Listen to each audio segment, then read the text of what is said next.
Hello students, welcome to thrillings. My self Puneet Somani. आज lecture number 12 में हम एक नया चैप्टर स्टार्ट करने जा रहे हैं जिसका नाम है admission of a new partner, यानी नए साझेदार का प्रवेश। ये क्या होता है, हमें इसकी जरूरत क्यों है, इसके बारे में आज हम चर्चा करेंगे। अभी तक हमने यह देखा था साझेदारी फर्म में कि हमारे पास दो साझेदार थे जिसके मध्य हम अपने प्रॉफिट को और लॉस को आपस में बांटते थे, शेयर करते थे। क्योंकि दो जनों से हम साझेदारी बनाते हैं, दो से कम साझेदारी नहीं हो सकती है। अब हमको क्या करना है, अपने व्यापार को बढ़ाना है। जैसे जैसे हमारा व्यापार बढ़ेगा तो हमें किस चीज की जरूरत होगी, पैसों की जरूरत पड़ेगी ही पड़ेगी। हम क्या करना चाहते हैं, बैंक से लोन लेंगे या किसी से उधार मांग कर लाएंगे। इससे बेटर है कि हम अपने साथ 2 से 3 हो जाए, 3 से 4 हो जाए। अगर हमारे पास 2 साझेदार हैं तो हम एक साझेदार को अपनी साझेदारी फर्म में, पार्टनरशिप फर्म में एडमिट कर लें। वो साथ के साथ क्या लेके आएगा, कैपिटल तो लाएगा ही, पूंजी लेके आएगा, तो हमारी जो रुपयों की आवश्यकता है वो पूरी हो जाएगी। इसीलिए हम एक नए साझेदार को अपने साझेदारी फर्म में प्रवेश देते हैं और उसके साथ फिर क्या है ना, लाभों को बांटना भी पड़ेगा, वो लाभों में हिस्सा भी लेगा। इसी के लिए मैं आपको इस चैप्टर में ना छोटे छोटे टॉपिक्स पढ़ाऊंगा। इसमें आज मैं पहला टॉपिक स्टार्ट करूंगा, गुडविल। ये क्या होता है, हम इसको क्यों करते हैं और हम इसका जो ट्रीटमेंट है, समायोजन है, कैसे करेंगे, आज हम इसके बारे में पढ़ेंगे। आई होप आपको ये चैप्टर का नाम समझ में आ गया होगा, हम ये क्यों कर रहे हैं ये भी समझ में आ गया होगा, है ना। नए साझेदार को प्रवेश हम क्यों देंगे, क्योंकि हमें रुपयों की आवश्यकता है, बिजनेस को बढ़ाना है। अब इसमें हम स्टार्ट कर रहे हैं गुडविल, ख्याति। ये क्या होती है, देखो ख्याति का जो सबसे पहला मीनिंग है वो मीनिंग मैं आपको बताना चाहता हूं क्या है।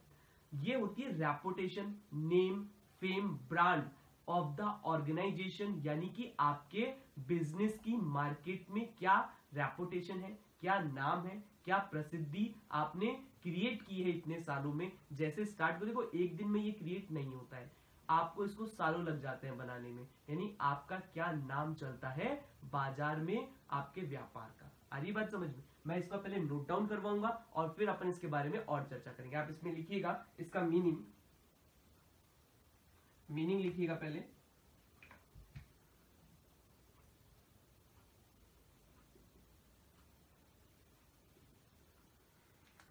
और ये भी मैं आपको बता दूंगा कि ये आपके बुक में कहां पर है, कौन से पेज नंबर पर है, मैं आपको बता दूंगा अभी, है ना। आप पहले इसका एक बार मीनिंग लिख लीजिए। It is an intangible asset. It is an intangible asset. It is the name or reputation of the business in the market. अगर मैं शॉर्ट में बोलूं तो बस इतना सा काफी है इसके लिए कि आपके पास जो आपकी ख्याति है वो क्या है, ये एक इनटेंजिबल, अदृश्य संपत्ति है जिसे क्या है ना, देखा नहीं जा सकता, छुआ नहीं जा सकता, पर होती है। ये बनानी पड़ती है, क्रिएट करनी पड़ती है। इट इज अ नेम, आपका क्या नाम है, आपकी क्या प्रसिद्धि, क्या रेपुटेशन है in the of the business in the market, मतलब आपके व्यापार की क्या प्रसिद्धि, क्या नाम है बाजार में, उसको हम क्या बोलेंगे, एक सेंटेंस में, एक वर्ड में क्या बोलेंगे, गुडविल बोलेंगे, ख्याति बोलेंगे। ये आपके पेज नंबर में आपको बता देता हूं कहां पर है, जहां आप नया चैप्टर स्टार्ट करेंगे साझेदारी का, नए साझेदार का प्रवेश, उसमें आप आइएगा पेज नंबर 34। पेज नंबर 34 मैं ऊपर लिख देता हूं, पेज नंबर 34 पे है ये गुडविल, जो कि आपके दे रखा है। ख्याति एक अदृश्य संपत्ति है, यह व्यवसाय के अच्छे नाम एवं संबंधों से मिलने वाला लाभ है। यानी कि यह एक अदृश्य संपत्ति है और यह नाम और प्रसिद्धि है व्यापार की बाजार में। यानी बाजार में आपके व्यापार की जो प्रसिद्धि और नाम है उसे क्या कहते हैं, व्यापार की ख्याति कहते हैं, बिजनेस की गुडविल कहते हैं। आ गई आपको बात समझ में। अब चलिए, अब मैं इसके बारे में आपको थोड़ा सा और एक्सप्लेनेशन देता हूं और बताता हूं। देखिए क्या होता है ना, आपने यहाँ पर आसपास बहुत सारी फेमस चीजें होती हैं जिसके कारण व्यापार चलता है। जैसे कि अगर मैं आपको बताऊं, हमारे यहाँ पर एक नॉर्मल शॉपकीपर भी है जो मिठाइयां बनाता है, और एक नामी, जिनके नाम से व्यापार चलता है, एक नामी स्वीट्स की शॉप भी है। ठीक है, तो उसका प्रॉफिट कुछ और होता है कंपेयर टू हमारे जो पास में मिठाई वाला है, स्वीट वाला है। तो ये क्या होता है ना, गुडविल नाम से चलता है, उसके नाम से होने वाला जो प्रॉफिट है, लाभ है, वो ज्यादा होगा। ठीक है ना। ये कैसे कैलकुलेट होता है, कैसे हम क्या करते हैं, इसके बारे में हम और आगे पढ़ेंगे, इसलिए आप नोट डाउन करना स्टार्ट रखिएगा। हम इसके बारे में आगे अब पढ़ेंगे, ख्याति के प्रकार पढ़ेंगे। क्या पढ़ेंगे? ख्याति के प्रकार में यही लिख देता हूं, 2 प्रकार की ख्याति होती है, types of goodwill. Types of goodwill,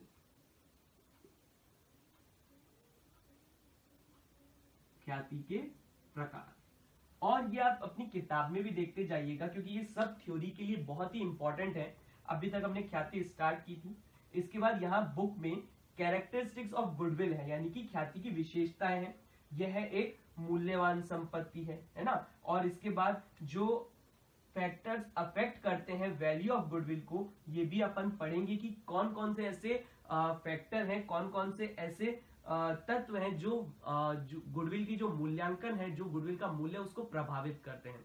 तो ये भी मैं आपको बताऊंगा। देखो, व्यवसाय का सुविधाजनक स्थान, कि आपका व्यवसाय कहाँ है, मेन रोड पे है, गली में जाकर है, कहाँ पर है, यानी आपका जो लोकेशन है बिजनेस का, वो भी उसकी वैल्यूएशन को इफेक्ट करता है, प्रभावित करता है। वस्तु की प्रकृति, यानी आप किस तरह का प्रोडक्ट का काम करते हैं, यानी कि चलने वाला प्रोडक्ट है, सीजनल प्रोडक्ट है, ये साल में 1-2 बार उसका उपयोग आता है या रोज उसका उपयोग आता है, आपका प्रोडक्ट कैसा है। उसके बाद जोखिम की मात्रा कितनी, यानी कि आप कितना रिस्क लेने के लिए रेडी रहते हैं। यानी आप मिठाइयों का काम करते हैं तो ऐसा इसमें जोखिम ऐसा रहता है, अगर आज मिठाइयां नहीं बिकी तो 2-3 दिन में वो खराब हो जाएंगी, तो सारा माल नष्ट हो जाएगा आपका। तो यही चीज, जोखिम का तत्व कितना है, पूंजी की मात्रा, यानी कैपिटल आपने कितनी लगा रखी है।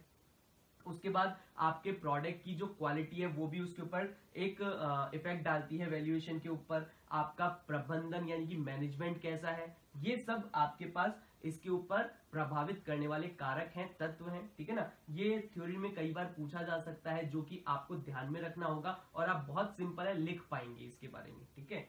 अब जो मैं आपको बता रहा हूं वो है ख्याति के प्रकार हैं, और यहाँ पर आपको दे रखे। देखो, 2 तरह की ख्याति होती है, वो मैं आपको बता देता हूं। एक होता है परचेज गुडविल, और एक होता है सेल्फ जनरेटेड गुडविल।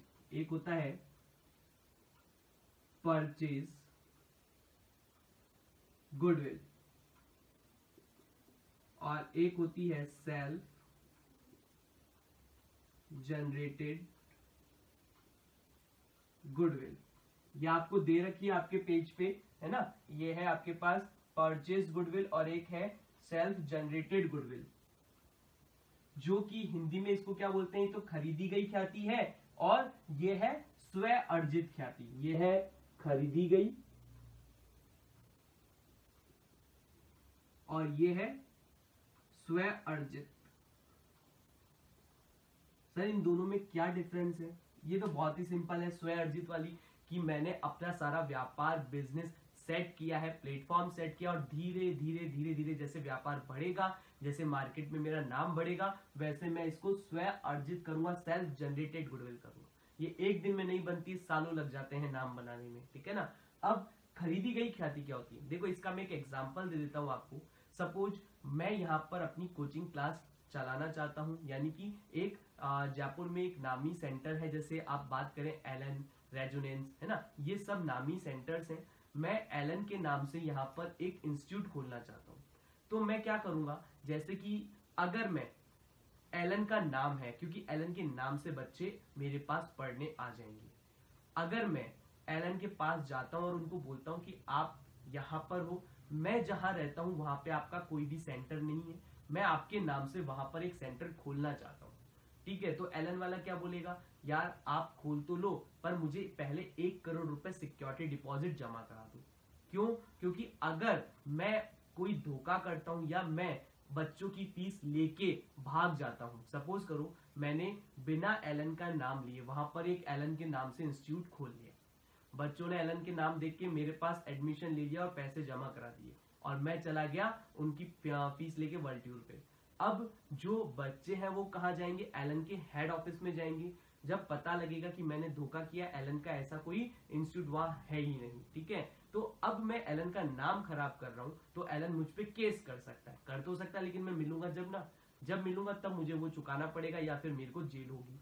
अब इसीलिए अगर मैं लीगली इस काम को करता हूं तो पहले मैं एलन के पास जाऊंगा और उसे 1 करोड़ रुपए जमा करा के उससे उसका नाम खरीदूंगा और अब मैं ऑथोराइज एलन के नाम से वहां पे बिजनेस कर सकता हूं, यानी कि बच्चों को पढ़ा सकता हूं। अगर अब की बार मैं भागने की कोशिश करता भी हूं तो एलन के पास मेरी सिक्योरिटी डिपॉजिट पड़ी है, वो उसमें से बच्चों को फीस रिफंड कर सकता है। ये होता है खरीदी गई ख्याति, खरीदा गया नाम। आ रही बात समझ में? ये आपको मैंने समझा दिया है। अब जो इंपॉर्टेंट है वो कई बार एग्जाम में आया हुआ है, नेचर ऑफ गुडविल यानी ख्याति की प्रकृति, उसको मैं पूरा समझाऊंगा, तो आप इसको नोट डाउन करिएगा। आगे बढ़ते हैं अब।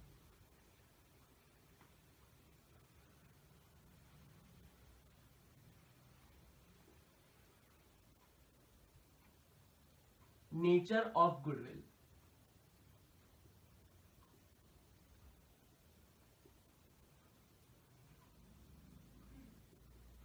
यानी कि ख्याति की प्रकृति।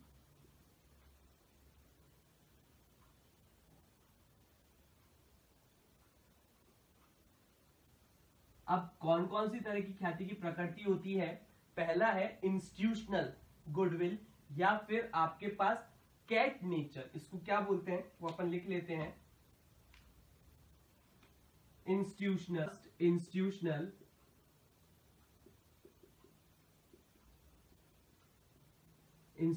गुडविल, या फिर आपके पास है कैट नेचर।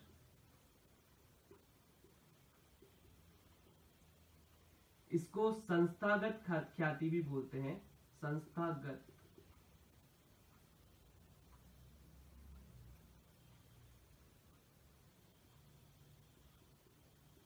देखिएगा, मैं अभी आपको पहले एक बार नोट कर लो फिर पढ़वाता हूं, है ना, फिर रीड करवा देता हूं आपको। It is created from reputation, इसमें देखो यहां पर है, मैं बता देता हूं, it is created from reputation of organization, popularity of goods, यानी कि आप ये कैसे बनाते हैं, ये पहले नोट कर लीजिए एक बार। It is created from reputation of organisation और popularity of goods,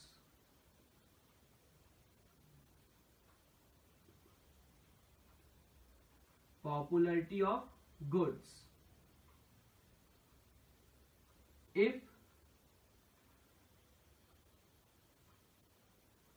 if change in the owner of organization, if change in the owner of organization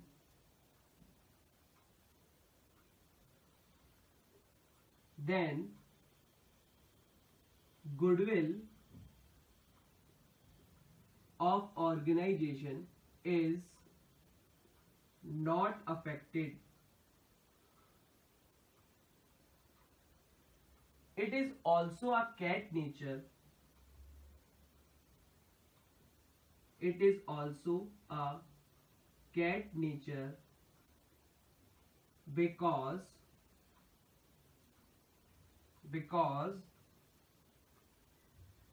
cat cannot left her place even if her owner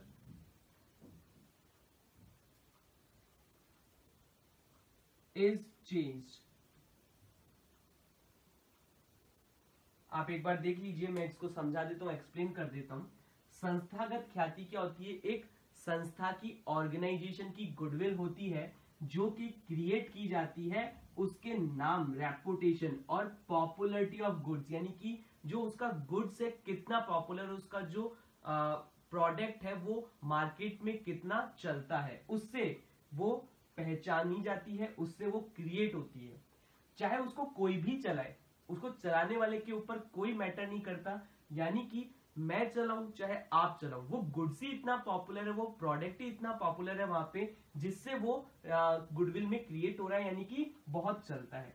अगर वो change हो जाता है, कौन, owner, यानी organisation का जो ओनर है, चलाने वाला ही चेंज हो जाता है, तो उससे गुडविल पे कोई इफेक्ट नहीं पड़ता है, उससे गुडविल पे कोई इफेक्ट नहीं पड़ता है, वो पहले की जैसी ही रहती है। इसीलिए ये संस्था की गुडविल है, किसी एक पर्सन की गुडविल नहीं है, ये ऑर्गेनाइजेशन की गुडविल है। और इसे हम कैट के नेचर की गुडविल कहते हैं, बिल्ली के स्वभाव की ख्याति। जैसे क्योंकि जो बिल्ली है ना, वो अपना जो प्लेस है वो नहीं छोड़ती है, चाहे वहां उसका जो मालिक है वो बदल जाए। आ रही बात समझ में? तो आप हिंदी में देख लीजिए, ये लिखा हुआ है मेरे पास हिंदी वाली बुक में, क्या है वो मैं आपको बता देता हूं। ऐसी ख्याति संस्था की प्रतिष्ठा, अच्छे नाम, उसके माल की प्रसिद्धि के कारण बनती है, यानी कि उसके माल की प्रसिद्धि यानी गुड्स की पॉपुलैरिटी के कारण होता है। संस्था के स्वामी के परिवर्तन का उस पर कोई प्रभाव नहीं पड़ता है, यानी कि अगर उसका जो स्वामी है वो परिवर्तित भी हो जाए तो उसका कोई प्रभाव गुडविल पर नहीं पड़ेगा।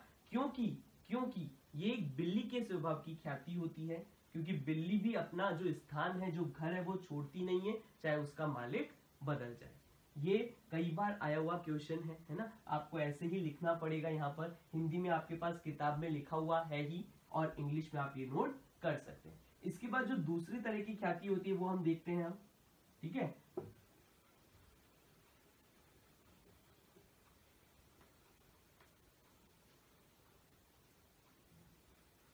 दूसरे तरह की ख्याति होती है पर्सनल गुडविल। क्या होती है?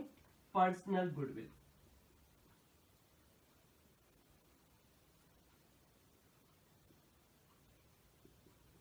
पर्सनल गुडविल मतलब व्यक्तिगत ख्याति।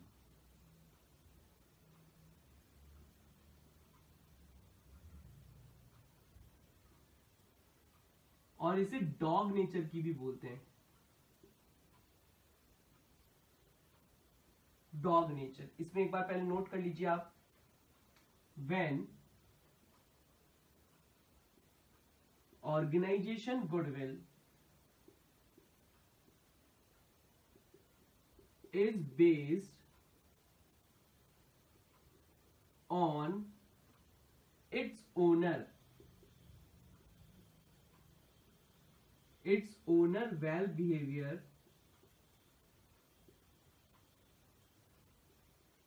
its owner well behavior and personality.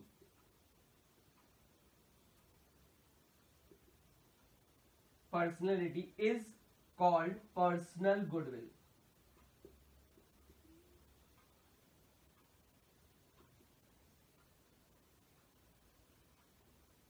Is called personal goodwill. Or it is also a dog nature. It is also a dog nature because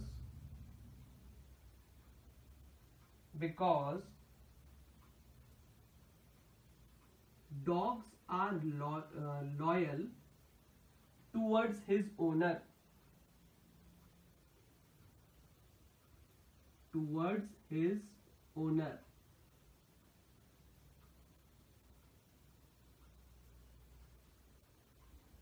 इसके बाद आप इसमें लिखेंगे एंड ओनर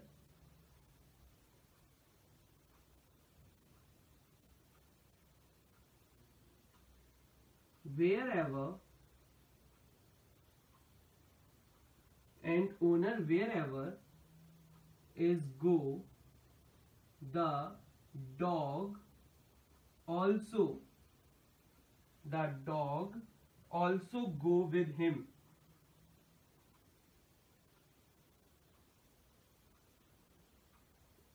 अब इसको एक बार एक्सप्लेन कर देते, चलिए देखिएगा। When organization goodwill is based on its owner, यानी कि जो एक संस्था की ख्याति है वो किस पर बेस्ड है, वो उसके ओनर पर, उसके स्वामी पर बेस्ड है, उसके स्वामी के वेल बिहेवियर यानी कि उसका जो व्यवहार है और उसका जो व्यक्तित्व है उस पर वो डिपेंड करती है, उसे पर्सनल गुडविल कहते हैं। यानी कि ये व्यक्ति की गुडविल है, किसी एक पर्सन की गुडविल है। और इसे डॉग नेचर की गुडविल भी कहा जाता है। क्यों? क्योंकि जो डॉग्स होते हैं वो अपने मालिक के प्रति वफादार होते हैं, लॉयल होते हैं, और जहां जहां वो मालिक जाएगा तो वो डॉग भी उसके साथ साथ चले जाते हैं। आप यहां देख लीजिए, हिंदी में लिखा हुआ है, यह है स्वामी के व्यक्तित्व, कुशलता व व्यवहार के कारण होती है। ऐसी गुडविल किसके कारण होती है?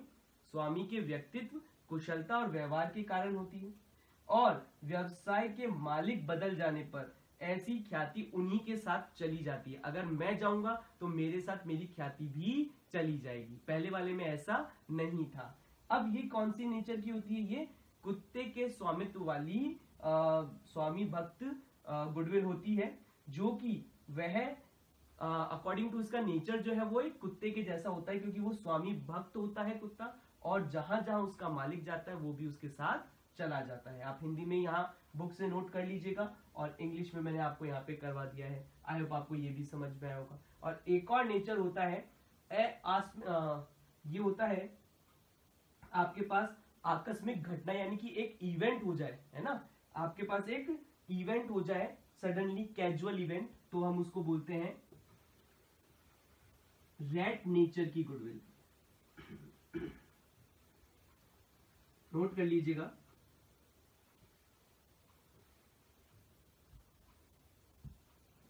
कैजुअल इवेंट गुडविल,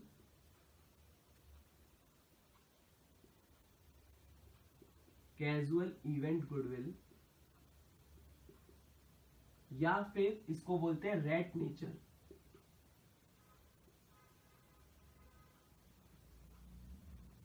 आकस्मिक घटना, कौन सी?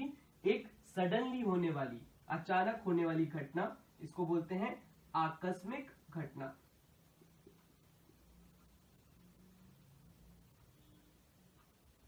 आकस्मिक घटना संबंधी ख्याति। इसमें नोट कीजिएगा आप, when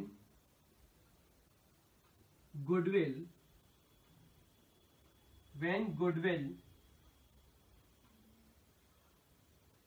are based on any event, when goodwill are based on any event and not stable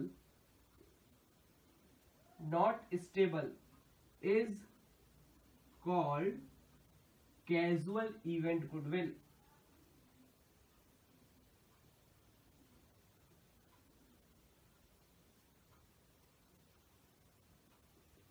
Is called casual event goodwill, or its nature like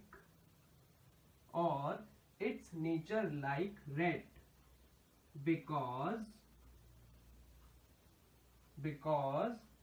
rat is not attached to person or place, because rat is not attached person or place, and it is casual, and it is casual in their behavior.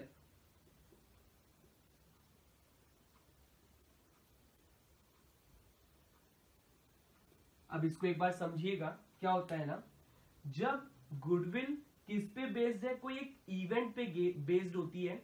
अगर अच्छा घटना घटती है तो वो बढ़ जाती है, और कोई बुरी घटना घटती है तो वो कम हो जाती है। तो उस गुडविल को हम क्या कहते हैं?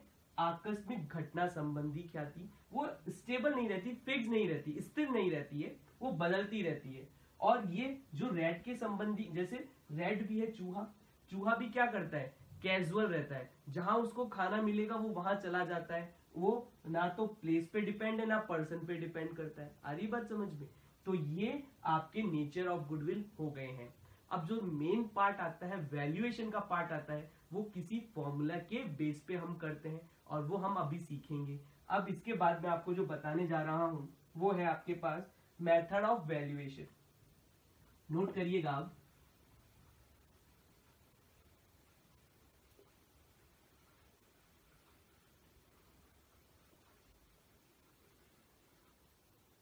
Method of valuation.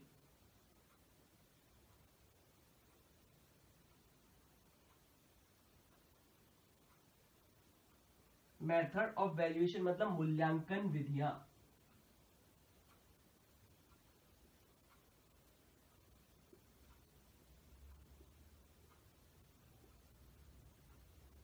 मूल्यांकन विधियां जिसमें अपन पहला करेंगे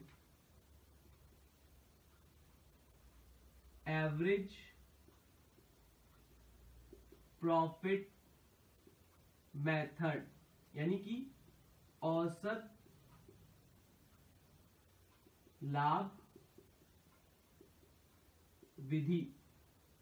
क्या होता है ना, अब देखो मैंने आपको बताया गुडविल क्या होगी, ये गुडविल प्रॉफिट का ही पार्ट होता है, यानी कि जो प्रॉफिट है इसी गुडविल के आधार पर बढ़ता है या फिर कम होता है। जैसे देखो मैंने आपको बताया था कि हमारे यहाँ पास में एक मिठाई वाला है जो मिठाई बनाता है, और एक नामी मिठाई वाला है जिसे सब खरीदते हैं। तो क्या है, वो नामी है तो उसका जो प्रॉफिट है इस गुडविल के कारण ही तो बढ़ रहा है, और जो हमारे पास वाला है जो मिठाई बनाता है वो भी अच्छी मिठाई बनाता है, पर उसका इतना नहीं चलता क्योंकि उसका नाम नहीं जानता कोई भी बाजार में। इसीलिए देखो क्या होता है ना, ये गुडविल कहीं ना कहीं प्रॉफिट में इंक्लूड है, और ऑब्वियसली बात है प्रॉफिट इसी के कारण बढ़ रहा है। जो नामी मिठाई वाला है उसका प्रॉफिट क्यों बढ़ रहा है, क्योंकि उसका नाम पूरे बाजार में चलता है, तो उसका जो सेल्स है वो भी उस नाम के कारण बढ़ता है। अगर सेल्स बढ़ेगा तो प्रॉफिट भी बढ़ेगा। तो गुडविल क्या है, उस प्रॉफिट में जुड़ा हुआ एक हिस्सा ही तो है। अब उस प्रॉफिट में जुड़ा हुआ कितना हिस्सा है उस गुडविल का, ये हमको निकालना है। तो इसको देखो एक्यूरेट तो कैलकुलेट नहीं किया जा सकता, क्योंकि हम ऐसे पता नहीं लगा सकते कि यार आज गुडविल के कारण हमें कितना प्रॉफिट हुआ। हम ये अप्रॉक्स कैलकुलेट कर सकते हैं, लगभग कैलकुलेट कर सकते हैं कि यार देखो अगर एक नॉर्मल मिठाई वाला जो अच्छी मिठाई बनाता है उसका जितना प्रॉफिट है उसका बराबर या थोड़ा सा ज्यादा उसका प्रॉफिट होना चाहिए जो एक नामी मिठाई वाला है, लेकिन उसका बहुत ज्यादा प्रॉफिट हो रहा है, तो इसका जो डिफरेंस है वही तो गुडविल का प्रॉफिट है, वही तो गुडविल का वैल्यू है। आ रही बात समझ में? तो हम किसके आधार पर निकालेंगे गुडविल, हम प्रॉफिट के बेस पे निकालेंगे, लाभों के बेस पे निकालेंगे। तो पहला इसके अंदर मेथड है एवरेज प्रॉफिट मेथड, औसत लाभ विधि। इसके अंदर भी दो होते हैं। तो पहला है सिंपल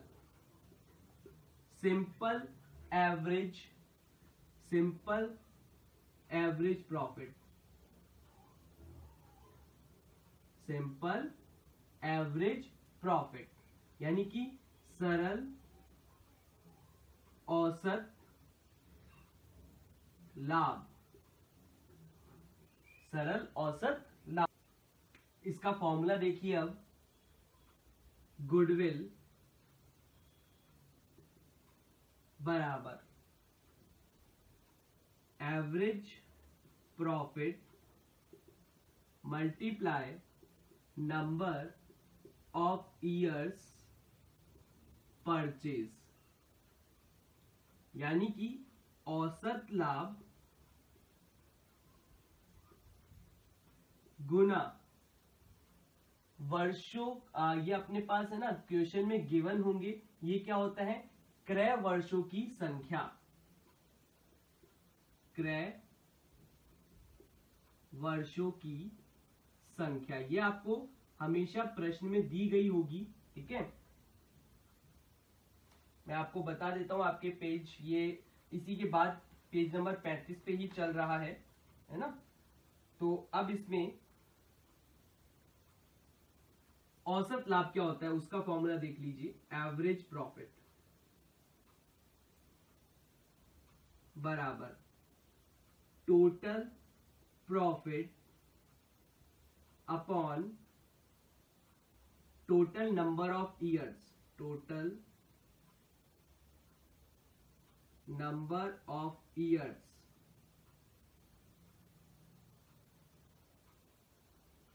यानी कि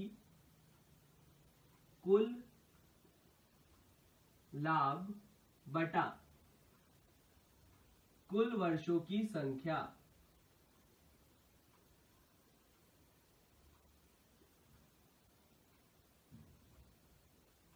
आई होप आपको ये समझ में आया होगा। एक बार आप नोट कर लीजिए, उसके बाद हम बहुत सारे क्वेश्चंस करेंगे इसके, तो मैं आपको वापस से बताऊंगा कि क्या आप जब भी क्वेश्चन करें फॉर्मूला लिखना ना भूलें।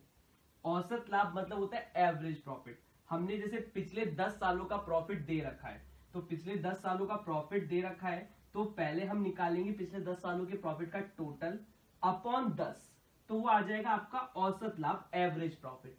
और औसत लाभ को एक क्रय वर्षों की संख्या आपको क्वेश्चन में दे रखी होगी, उससे गुना कर देंगे तो वो क्या आ जाएगा, ख्याति का मूल्य आ जाएगा, गुडविल का अमाउंट आ जाएगा।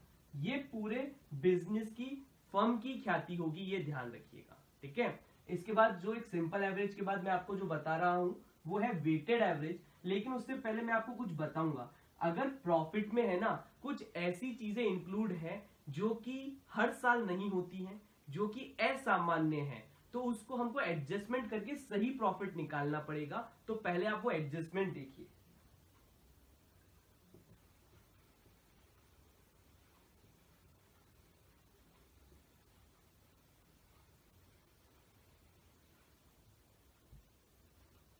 एडजस्टमेंट यानी समायोजन,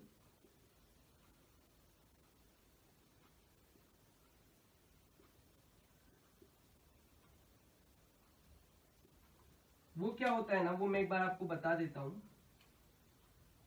if profit include, if profit include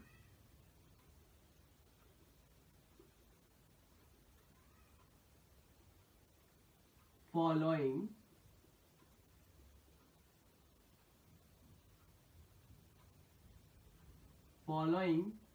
event or item, then calculate correct profit। अगर लाभों में निम्नलिखित आइटम जुड़े हुए हैं तो हमें सबसे पहले सही सही लाभ ज्ञात करना पड़ेगा। वो कैसे होंगे मैं आपको एडजस्टमेंट बता रहा हूं। तो हम पहले लेंगे प्रॉफिट, इसमें प्लस करेंगे एबनॉर्मल लॉस, माइनस करेंगे एबनॉर्मल गेन यानी लाभ, और माइनस करेंगे income from non trade investment, income from non trade investment.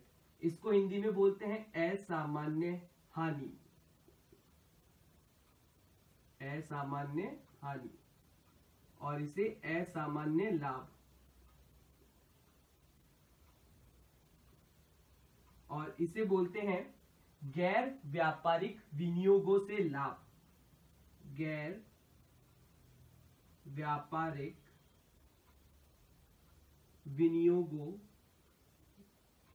विनियोग से आय।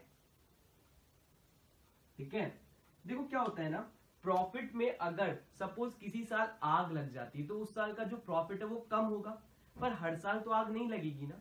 तो ये एक एबनॉर्मल ट्रांजैक्शन है, एबनॉर्मल आइटम है, तो इसको हटा दो।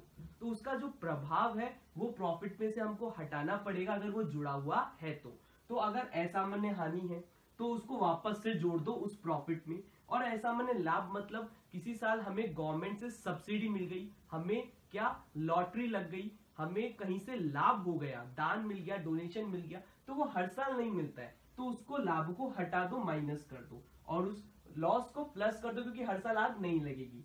और ऐसे गैर व्यापारिक विनियोग, जैसे सपोज मेरा बिजनेस तो है किसका, गारमेंट्स का, तो मैं केवल गारमेंट्स के जो प्रॉफिट है उन्हीं को ही कैलकुलेट करूंगा अगर बिजनेस की गुडविल निकालनी है।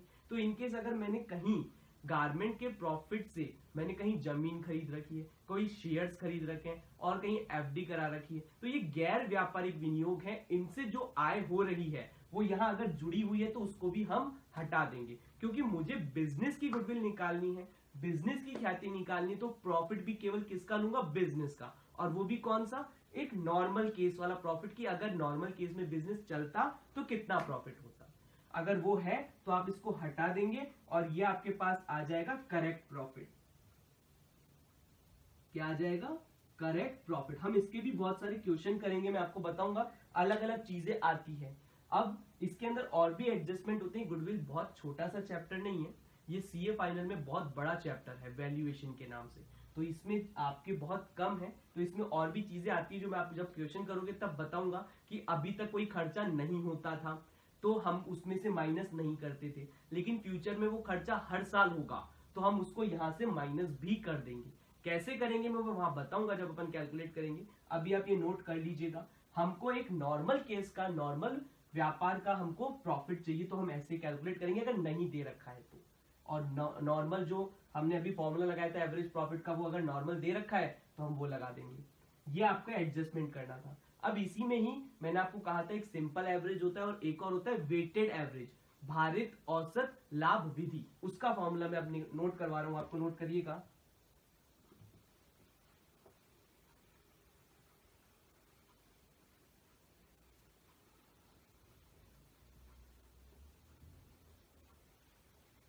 भारित औसत लाभ विधि,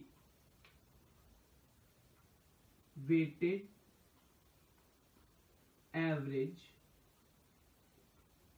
प्रॉफिट मेथड, यानी कि भारित औसत लाभ विधि। इसमें देखिए गुडविल क्या होती है, गुडविल होती है वेटेड एवरेज, वेटेड एवरेज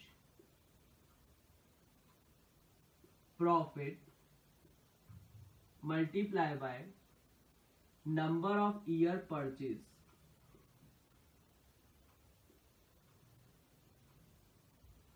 यानी कि भारित औसत लाभ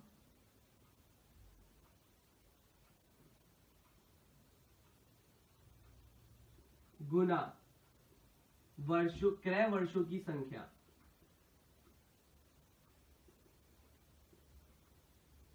यह आपको क्वेश्चन में गिवन होगी। और भारित औसत लाभ कैसे आता है वो देखिए, वेटेड एवरेज कैसे आएगा, यह आता है total of product upon total of weights.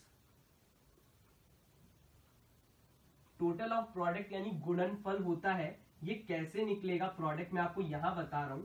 हम क्या करेंगे, एक टेबल बनाएंगे, जैसे किसी साल का प्रॉफिट गिवन तो ईयर, हम बनाएंगे ईयर का एक कॉलम बनाएंगे, फिर प्रॉफिट का कॉलम बनाएंगे और फिर वेट का कॉलम बनाएंगे यानी भार, और फिर क्या करेंगे, प्रोडक्ट गुणनफल निकालेंगे। ये प्रोडक्ट निकलेगा कैसे, ये प्रॉफिट मल्टीप्लाई बाय वेट करने से निकलेगा। प्रॉफिट मल्टीप्लाई बाय वेट जब हम कर देंगे तो प्रोडक्ट आएगा, और उस प्रोडक्ट का यानी गुणनफल का हमको टोटल चाहिए और इस वेट का टोटल चाहिए, तब हम वेटेड एवरेज निकाल पाएंगे, यानी total of product upon total of weights. आप ये नोट करिएगा। इसके बाद ये भी नोट कर लीजिएगा ये प्रोडक्ट निकालते कैसे हैं। प्रोडक्ट बराबर ये होता है, ठीक है, प्रॉफिट मल्टीप्लाई बाय वेट। तो इसके बाद हमारे पास इस मेथड से गुडविल आ जाएगी। अब इसके बाद जो मैं आपको बताने जा रहा हूं वो अपन दूसरा मेथड करते हैं,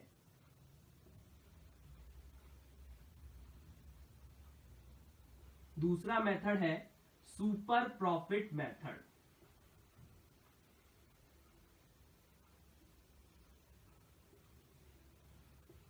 सुपर प्रॉफिट मेथड, एक बार आप सारे फॉर्मूले नोट कर लीजिए एक जगह, सुपर प्रॉफिट मेथड। और जब अपन इसके क्वेश्चन करेंगे तो हर चीज कैसे निकलती है वो मैं एक एक करके बताऊंगा आपको।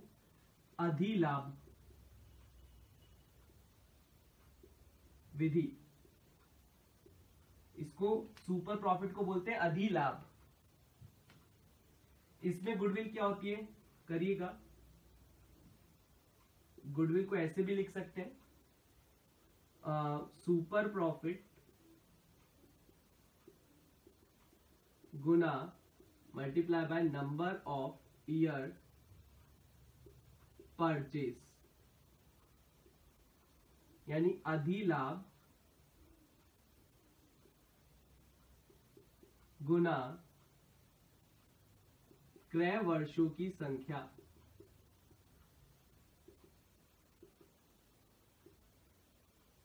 इसके बाद ये सुपर प्रॉफिट क्या होता है वो लिखिए।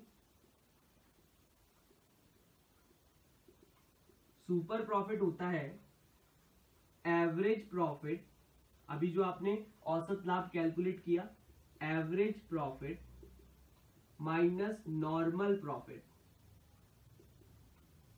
और फॉर्मूला देख के घबराइएगा नहीं, बहुत ही सिंपल है, अपने आप जितनी बार आप इसको लिखेंगे याद हो जाएंगे। यानी ये है औसत लाभ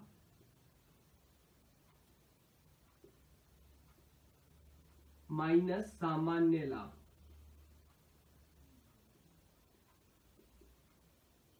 सामान्य लाभ क्या होता है, नॉर्मल प्रॉफिट क्या होता है, सामान्य लाभ क्या होता है वो लिखिएगा। कैपिटल इन्वेस्टेड, इसको कैपिटल एम्प्लॉयड भी बोलते हैं। क्या बोलते हैं, capital employed multiply by NRR upon 100।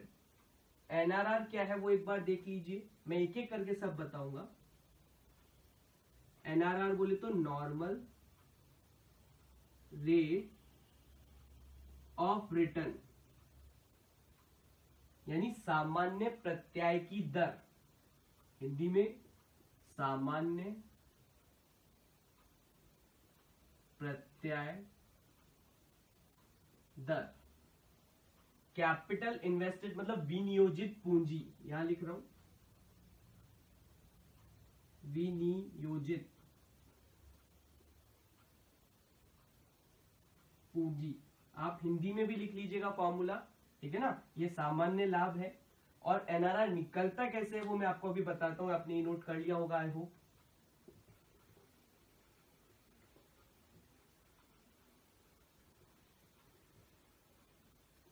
NRR वैसे तो आपको क्वेश्चन में गिवन होगा, लेकिन कभी कभी इसका है ना एक जोखिम तत्व, रिस्क फैक्टर भी गिवन होता है, तो वो आप देख लीजिए एक बार। एनआरआर जो रेट गिवन है वो हमेशा क्वेश्चन में गिवन होगी प्लस रिस्क फैक्टर, मतलब दर प्लस जोखिम तत्व। अगर है जोखिम तत्व गिवन प्रश्न में तो आप उसमें जोड़ दीजिए, अगर नहीं है तो वो जो दर गिवन है हमेशा गिवन होगी क्वेश्चन में, वही दर एनआरआर है, नॉर्मल रेट ऑफ रिटर्न है। अभी कैपिटल एम्प्लॉयड कैसे आता है वो भी देख लीजिए। कैपिटल एम्प्लॉयड यानी कि विनियोजित पूंजी,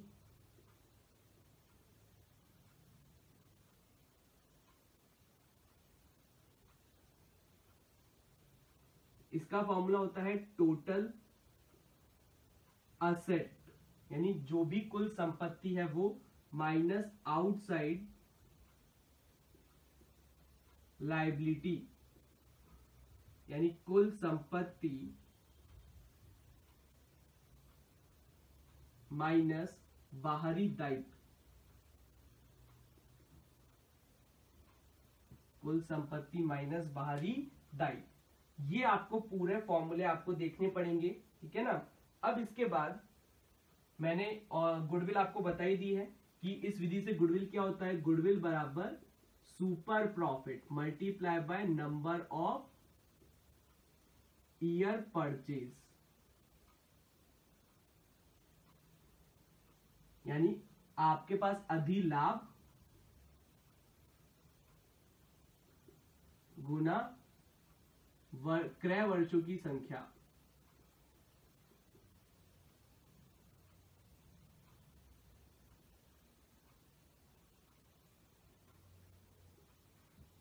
क्रय वर्षों की संख्या, ये अधिलाभ से होता है। इसके आगे और फॉर्मूले हैं, आप पहले वो नोट कर लीजिए, फिर हम एक साथ इनके प्रश्न क्वेश्चंस करेंगे।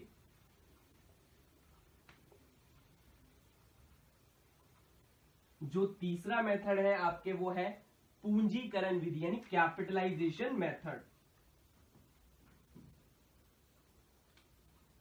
जो तीसरा मेथड है वो है कैपिटलाइजेशन मेथड, पूंजीकरण विधि। अब इसमें भी दो होते हैं। जो पहला है वो हम लिखते हैं कैपिटलाइजेशन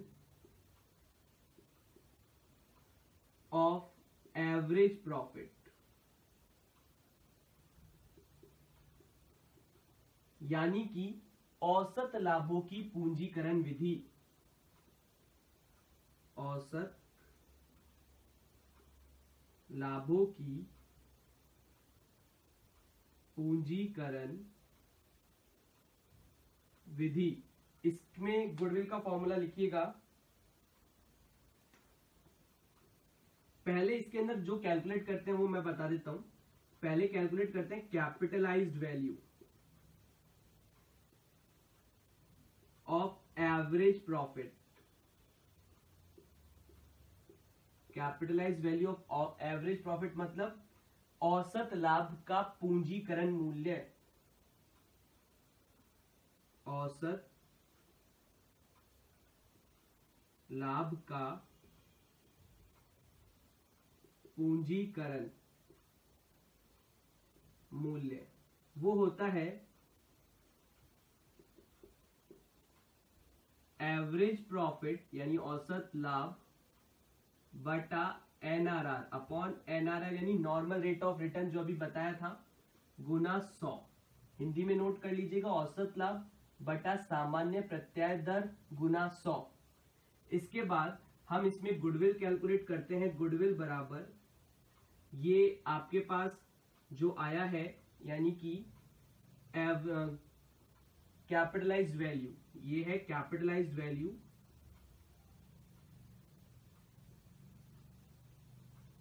ऑफ एवरेज प्रॉफिट, यानी कि औसत लाभ का पूंजीकरण मूल्य माइनस क्लोजिंग कैपिटल एम्प्लॉयड, यानी कि जो आपने पूंजी विनियोजित कर रखी है और वो कौन सी, अंतिम विनियोजित पूंजी। अंतिम विनियोजित पूंजी से मेरा मतलब है अगर आपको क्वेश्चन में दो पूंजी दे रखी हो, ओपनिंग और क्लोजिंग, तो हम कौन सी वाली लेंगे, अंतिम विनियोजित यानी क्लोजिंग कैपिटल एम्प्लॉयड लेंगे।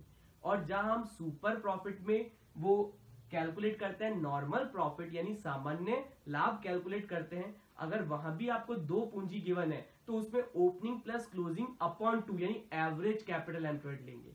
ये ध्यान रखिएगा, ये आपको यहाँ नहीं है, मैंने भी लिखवाया नहीं, बताया है केवल, तो ध्यान रखिएगा थोड़ा। अगर सुपर प्रॉफिट वाले केस में, अधिलाभ वाले केस में, अगर आपके पास ओपनिंग कैपिटल एम्प्लॉयड और क्लोजिंग कैपिटल एम्प्लॉयड गिवन है, दिया हुआ है, तो दोनों को जोड़ के अपॉन 2 करके उनका औसत लेंगे। औसत capital employed multiply by NRR upon 100, ये करके नॉर्मल प्रॉफिट आएगा वहां वाले केस में, ठीक है। यहां पर हम क्लोजिंग कैपिटल एम्प्लॉयड लेंगे अगर दोनों दी रखी है। अगर दे ही नहीं रखी, एक ही दे रखी, तो वही माइनस कर देंगे, हमें कुछ नहीं करना। आ रही बात समझ में? ये हमारे पास इससे गुडविल की वैल्यू हो जाएगी।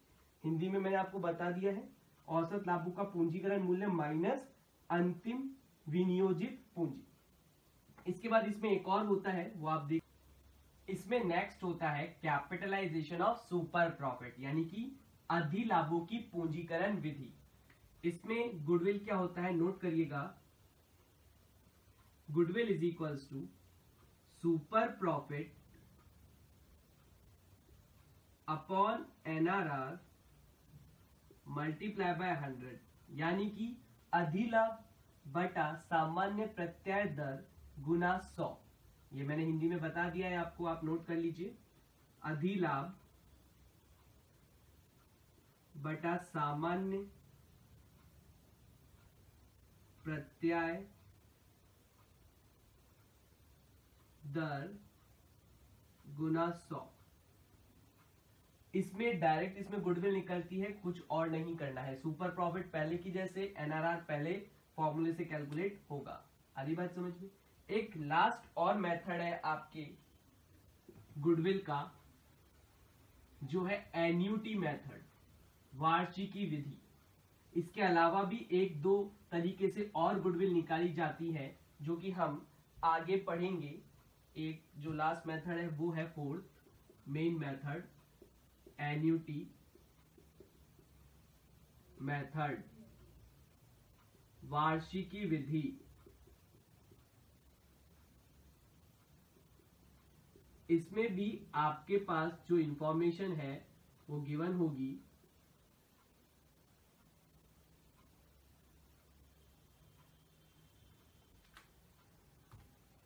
यहां पर क्या होगा गुडविल, आप नोट कर लीजिए। गुडविल बराबर super profit multiply by present value of annuity, present value of annuity, यानी कि अधिलाभ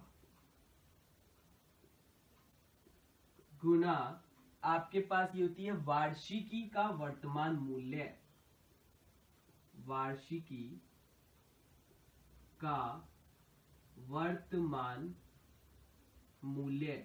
ये क्या होता है, ये आपके पास क्वेश्चन में गिवन होगा हमेशा। मैं अभी आपको बताऊंगा अभी, तो समझिए इसको कैसे होता है। देखो, हर साल महंगाई बढ़ती है, तो जो रुपए की वैल्यू है वो कम होती है। जैसे मैं आपको पहले कहूं, जो चीज पहले 100 रुपए में आती थी, आज थोड़ी महंगी आएगी। इसका मतलब ये है कि 100 रुपए का जो वैल्यू है, जो वर्थ है, उसका कम हो गया है। यानी कि एक साल बाद 100 रुपए की क्या वैल्यू रहेगी, वो है वार्षिकी का वर्तमान मूल्य। तो ये आपको गिवन होगा क्वेश्चन में, उसमें से आप अधिलाभ से गुणा कर देंगे तो आपको गुडविल आ जाएगी इस मेथड से। ये आपके जो मेन मेथड थे किताब में, वो मैंने आपको सारे फॉर्मूले आज लिखवा दिए हैं। अभी एक दो तरीके से और गुडविल निकालेंगे, वो हम आगे इसी चैप्टर में पढ़ेंगे धीरे धीरे।